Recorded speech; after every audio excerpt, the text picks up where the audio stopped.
थी कि तभी हेमा को घर के अंदर से किसी की चीख में बैठी अभी भी रो ही रही थी और मोहित छोटू को खिलाता हुआ के बाद भी तूने गैस चालू कर दी। इस पर मोहित बोला। उसने इस घटना के बारे में बताते हुए चालू हो गया था। हेमा की बात सुन शिंदे बोला, आंख ढंग से लगी भी न थी कि उसे ऐसा, मगर शिंदे को कोई नहीं दिखता। वो इसे अपना कर उसकी गर्दन दबा रहा है। शिंदे को सही सलामत सोता देखा तो चैन की सांस, बर्तनों के खड़खड़ाने की आवाज सुनाई दी। ऐसा लगता है जैसे कोई रखी थी।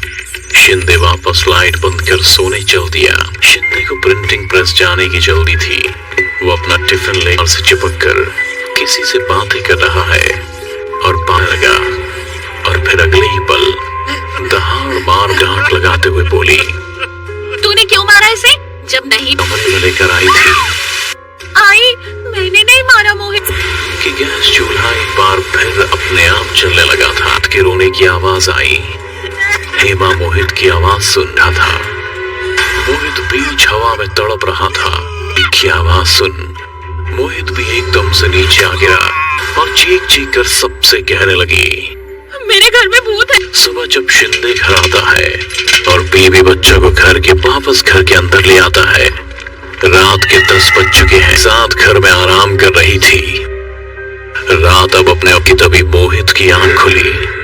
उसने देखा कि उसकी मां पकड़ती जा रही है। ये देख मोहित की चीख निकल गई। देख रहा था रजनी डर के मारे कांपने लगी थी।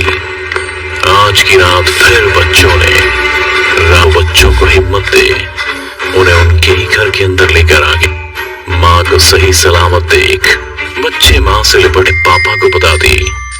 पर शिंदे बच्चों की बात सुनकर, मोहित अभी नादान था तो उसने भी अपने पापा की हाँ में कहानी सुनाने लगा। आज संडे था। थोड़ी देर में शिंदे की पत्नी खाना लेकर आ गई पर गायब हो चुका था। फिर अगले ही पल बर्तनों को हवा में उड़ता हुआ देख और कमरे की खिड़की से कूद गई। शिंदे ने डरे सहना। सब डर के मारे कांप रहे थे। सब सिर्फ एक वहम। पड़ोसियों को जब इस घटना के, अब आप इस मकान में रह रहे हो ना, ये मकान भूता है। इसके पहले भी जितने लोग आए ना, सब के सब मर गए। यादे बोला, तो अब मैं क्या करूं? तांत्रिक है मसान बाबा, फिल्म इंडस्ट्री के जित वही निर्धारित करते हैं। पड़ोसियों की बात। शिंदे पैसे की टेंशन ना ले, तू जिस प्रिंटिंग प्रेस में काम पहुंचा तो बाबा ने शिंदे को देखते ही कहा, बाबा मैं एक मर्द हूँ, आप मुझसे इस तरह क्यों बात कर रहा हो? शिंदे के पूछने पर मसान तो से सिवाय काले अंधेरे के कोई दिखाई नहीं दिया। कोई अपने घर की समस्या लेकर मेरे घर में किसी, शिंदे से कहना चाहता है। मसान बाबा की बातें सुन ही शिंदे इस पर अघोरी बोला, अब मेरे पास क्यों आया है? मदद बनाई है तो मेरे पास गिड़गिड़ाने आया है? जा। बाबा का कहा एक भी शब्द समझ नहीं आ रहा था। दान बाबा अपनी आंखें बंद कर कुछ मंत्रपट रूप ले लिया जिसे शिंदे अच्छे से पहचानता था। मेम साहब आप? हाँ शिंदे, मैं तेरी मेम साहब ने शिंदे से कहते हुए, नई शादी हुई थी और 10 साल पुरानी गलती की सजा तुम मुझे अपने। मसान बाबा की तरफ एक नजर देखा, फिर मंत्रों का उच्चारण कर हाथ में लिए फबूत हेमा और अपने बच्चे उसे अपनी आंखों के सामने। शिंदे कुछ कहता, मेम साहब ने तुरंत ही सारा सामान शिंदे के परिवार से जिस्म काटने लगा। वो जाकर भी कुछ नहीं कर पा रहा था। होने जा रहे थे तभी शिंदे चिल्लाते हुए कहता है, उसे बताया था कि आप अपने नासिक वाले अपने बंगले में अकेले ने मुझे 2 लाख रुपए भी दिए थे। बस इतना ही सच है जो पूरा कर लो, पर मेरे परिवार को जिंदा छोड़ दो। को लोगों को भूखा मारने को छोड़ दिया था। मैं अपने पिता, तूने तो जान के डर से शहर छोड़ दिया, लेकिन जब उसे अब खुद से घिना रही थी तभी मसान ना क्या है, भेज देते हैं इसको इसके परिवार। शिंदे समझ गया था कि जरूर उसके साथ कुछ बहुत परिवार घर के कोने में बैठा अपना खून और मसान से दूर जाने के लिए हवा में ही और अगले ही पल शिंदे चीखने लगा। सही सलामत आ गया, अब तुम लोगों को कुछ नहीं होगा। कब तक आएंगे? मुझे बहुत डर लग रहा है, पता नहीं जब से कहीं और चले जाएंगे, लेकिन इस घर में अब नहीं रहेंगे। दोनों बच्चों, तुम्हारे पापा तुम्हारी आंखों के सामने, देखो तो तुम लोग। शिंदे अभी बोल ही रहा था, मोहित को खुद से और पार जाता देख शिंदे समझ गए एक पल में जान चुका था कि वो जिंदा से मुर्दा वो चाहकर भी नहीं बता सकता था कि अब वो दुबाहों बेदखल परिवार में एक परिवार, असल में वो भी मेम साहब का एक कर्मचारी था। जिस तो अभी वीडियो को लाइक और कमेंट के साथ चैनल को सब्सक्राइब कर स्पॉटिफाई पर भी ले सकते हैं अगर आपके पास भी कोई कमी हो।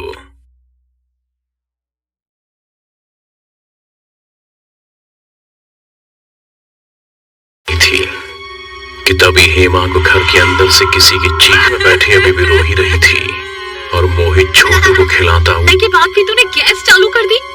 इस पर मोहित बोला। उसने इस घटना के बारे में बताते हुए चालू हो गया था। हेमा की बात सुन शिंदे बोला, आंख ढंग से लगी भी न थी क्यों से ऐसा, मगर शिंदे को कोई नहीं दिखता। वो इसे अपना कर उसकी गर्दन दबा रहा है। शिंदे को सही सलामत सोता देखा तो चैन की सांस, बर्तनों के खड़खड़ाने की आवाज सुनाई दी। ऐसा लगता है जैसे कोई रखी थी। शिंदे वापस लाइट बंद कर सोने चल दिया। शिंदे को प्रिंटिंग प्रेस जाने की जल्दी थी। वो अपना टिफिन लेकर से चिपक कर किसी से बातें कर रहा है और पाने लगा और फिर अगले ही पल दहाड़ मार डांट लगाते हुए बोली, तूने क्यों मारा इसे जब नहीं कमरे में लेकर आई थी। आई, मैंने नहीं मारा मोहित। कि गैस चूल्हा एक बार फिर अपने आप चलने लगा था कि रोने की आवाज आई। हेमा मोहित की आवाज सुन रहा था।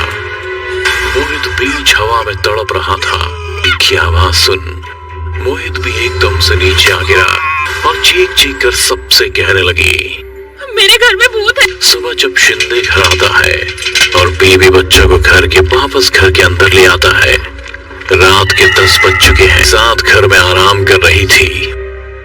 रात अब अपने की तभी मोहित की आंख खुली।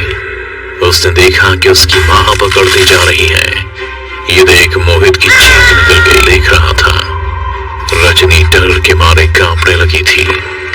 आज की रात फिर बच्चों ने बच्चों को हिम्मत दे उन्हें उनके ही घर के अंदर लेकर आ गए। माँ को सही सलामत देख बच्चे माँ से लिपटे पापा को बता दी।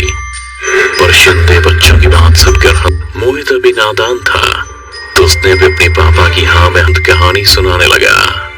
आज संडे था। थोड़ी देर में शिंदे की पत्नी खाना लेकर आ गई पर गायब हो चुका था। फिर अगले ही पल बर्तनों को हवा में उड़ता हुआ देख और कमरे की खिड़की से कूद गई। शिंदे ने डरे सहना, सब डर के मारे कांप रहे थे।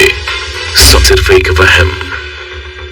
पड़ोसियों को जब इस घटना के अब आप इस मकान में रह रहे हो ना, ये मकान भूता है। ऐसे के पहले भी जितने लोग आए ना सब के सब मर गए। यादे बोला, तो अब मैं क्या करूं? तांत्रिक है मसान बाबा, फिल्म इंडस्ट्री के जित वही निर्धारित करते हैं। पड़ोसियों की बात शिंदे पैसे की टेंशन ना ले, तू जिस प्रिंटिंग प्रेस में काम पहुंचा तो बाबा ने शिंदे को देखते ही कहा, बाबा मैं एक मर्द हूँ, आप मुझसे इस तरह क्यों बात कर रहा हो? शिंदे के पूछने पर मसान तो से सिवाय काले अंधेरे के कोई दिखाई नहीं दिया। कोई अपने घर की समस्या लेकर मेरे घर में किसी शिंदे से कहना चाहता है। मसान बाबा की बातें सुन ही शिंदे इस पर अघोरी बोला, अब मेरे पास क्यों आया है? मदद बनाई है तो मेरे पास गिड़गिड़ाने आया है? जा। बाबा का कहा एक भी शब्द समझ नहीं आ रहा था। तान बाबा अपनी आंखें बंद कर कुछ मंत्र पढ़ रूप ले लिया जिसे शिंदे अच्छे से पहचानता था। साहब आप? हाँ शिंदे, मैं तेरी ने शिंदे से कहते हुए नई शादी हुई थी और 10 साल पुरानी गलती की सजा तो मुझे अपने मसान बाबा की तरफ एक नजर देखा, फिर मंत्रों का उच्चारण कर हाथ में लिए भभूत हलीमा और अपने बच्चे उसे अपनी आंखों के सामने। शिंदे कुछ कहता, मेम साहब ने तुरंत ही सारा सामान शिंदे के परिवार के जिस्म काटने लगा। वो चाहकर भी कुछ नहीं कर पा रहा था। उन्हें जा रहे थे, तभी शिंदे चिल्लाते हुए कहता है, उसे बताया था कि आप अपने नासिक वाले अपने बंगले नकेली ने मुझे 2 लाख रुपए भी दिए थे।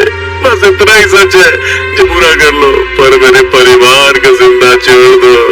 को लोगों को भूखा मरने को छोड़ दिया था। मैं अपने पिता, तूने तो जान के डर से शहर छोड़ दिया, लेकिन जब उसे अब खुद से घिना रही थी, तभी मसान ना क्या है, भेज देते हैं इसको इसके परिवार। शिंदे समझ गया था कि जरूर उसके साथ कुछ बहुत। परिवार घर के कोने में बैठा अपना खून और मसान से दूर जाने के लिए हवा में ही और अगले ही पल शिंदे चीखने लगा, सही सलामत आ गया, अब तुम लोगों को कुछ नहीं होगा। कब तक आएंगे? मुझे बहुत डर लग रहा है, पता नहीं जब से। कहीं और चले जाएंगे, लेकिन इस घर में अब नहीं रहेंगे। तुम दोनों बच्चों, तुम्हारे पापा तुम्हारी आंखों के सामने, देखो तो तुम लोग। शिंदे अभी बोल ही रहा था, मोहित को खुद से और पार जाता देख शिंदे समझ गए, एक पल में जान चुका था कि वो जिंदा से मुर्दा वो चाहकर भी नहीं बता सकता था कि अब वो तबाह बेदखल परिवार में एक परिवार, असल में वो भी मेम साहब का एक कर्मचारी था।